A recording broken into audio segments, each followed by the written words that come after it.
எல்லா தமிழ் மக்களுக்கும் வணக்கம். என் பேர் ஷீபா. வெல்கம் டு ஷீபா சமையல். இன்னைக்கு நம்ம வீட்டு சமையலில் கொத்தவரங்காய், அதாவது சீனி அவரக்காய் துவையல் தான் செய்ய போகிறோம். இது ரொம்ப சுவையாக இருக்கும். ஃபஸ்ட்டு இந்த ரெசிபி பண்ணுறதுக்கு ஒரு கடாயில் 2 ஸ்பூன் எண்ணெய் சேர்த்து நல்லா சூடாக்கிக்கோங்க. அதில் 1 ஸ்பூன் உளுந்தம்பருப்பு, 1 ஸ்பூன் கடலைப்பருப்பு, 2 ஸ்பூன் அளவுக்கு எள்ளு சேர்த்துக்கோங்க. எள்ளில் நீங்கள் வெள்ளை எள்ளு, கருப்பு எள்ளு எதுனாலும் சேர்த்துக்கிடலாம்.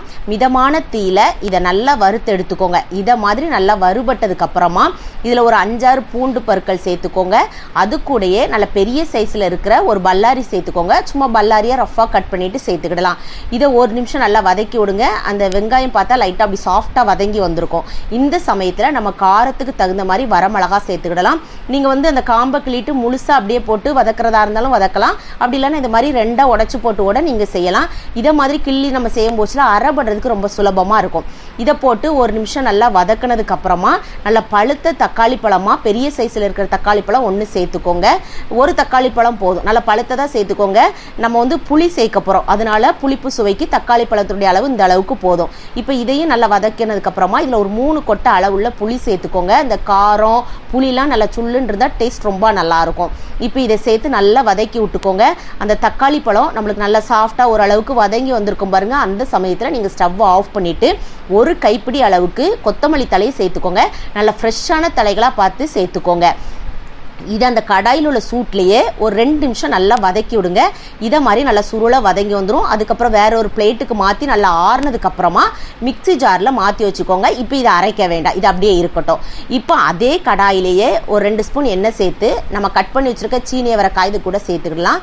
எப்போவுமே சீனி அவரைக்காவை நீங்கள் கத்தி வச்சு கட் பண்ணாதீங்க. நல்லா கழுவிட்டு நம்ம இந்த அவரைக்காய் பீன்ஸ்லாம் நம்ம ஒடிப்போம் பாருங்கள், சைடில் நார் இருக்குள்ளே அதை மாதிரியே நீங்கள் ஒடிச்சு எடுத்துக்கோங்க. அப்போ தான் அதில் நார் நம்மளுக்கு வராது. அரைப்படம் போச்சு அப்படி திப்பி திப்பியாக கிடக்காது. இப்போ இதை குக் பண்ணுறது கொஞ்சம் டைம் ஆகும். இதை நல்லா குக் பண்ணணும். அப்படி இல்லைன்னா பச்சை ஸ்மெல் வர ஆரம்பிச்சிடும். நீங்கள் லைட்டாக குக் பண்ணிவிட்டு நீங்கள் அரைச்சிங்கன்னா, அதனால் மூடி போட்டு குக் பண்ணி எடுத்துக்கோங்க. அப்படி இல்லைன்னா லைட்டாக தண்ணி தெளித்து கூட இதை நீங்கள் குக் பண்ணிடலாம். நீங்கள் கொஞ்சம் எண்ணெயில் இதை மாதிரி வதக்கி விட போச்சுன்னா டேஸ்ட் ரொம்ப நல்லாயிருக்கும். இப்போ மூடி போட்டு குக் பண்ணிங்கன்னா இந்த அளவுக்கு நிறம் மாதிரி நம்மளுக்கு நல்லா சாஃப்டாக வந்திருக்கும். இப்போ ஆறுனதுக்கப்புறமா ஏற்கனவே நம்ம மிக்சி ஜாரில் வதக்கின பொருட்களை போட்டிருக்கோம். அது கூட இந்த சீனி அவரைக்காவையும் சேர்த்து தேவையான அளவுக்கு உப்பு போட்டு கிரைண்ட் பண்ணி எடுத்துக்கோங்க. முதல்ல தண்ணி சேர்க்க வேண்டாம். இதில் 1-2 முழுசாக இருந்த மாதிரி இருக்கும். அதுக்கப்புறம் தண்ணி ஊற்றி அரைச்சி எடுத்துக்கோங்க.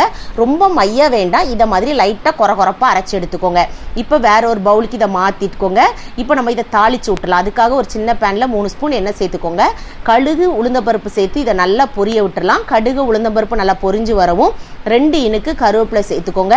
இப்போ நம்ம ஸ்டவ்வை ஆஃப் பண்ணிடலாம். ஆஃப் பண்ணதுக்கப்புறமா ஒரு 1/2 ஸ்பூன் அளவுக்கு பெருங்காயத்தூள் போட்டுக்கோங்க. அந்த சூட்லேயே நல்லா இதை கலந்து விட்டுக்கோங்க. இப்போ நம்ம ரெடி பண்ணி வச்சுருக்கிற அந்த சீனி அவரைக்காய் துவையல் கூட சேர்த்துட்டு நல்லா கலந்து விட்டுட்டு சுடு சாதத்தோடலாம் பிசைஞ்சு சாப்பிட்டிங்கன்னா அவ்வளோ சூப்பராக இருக்கும்.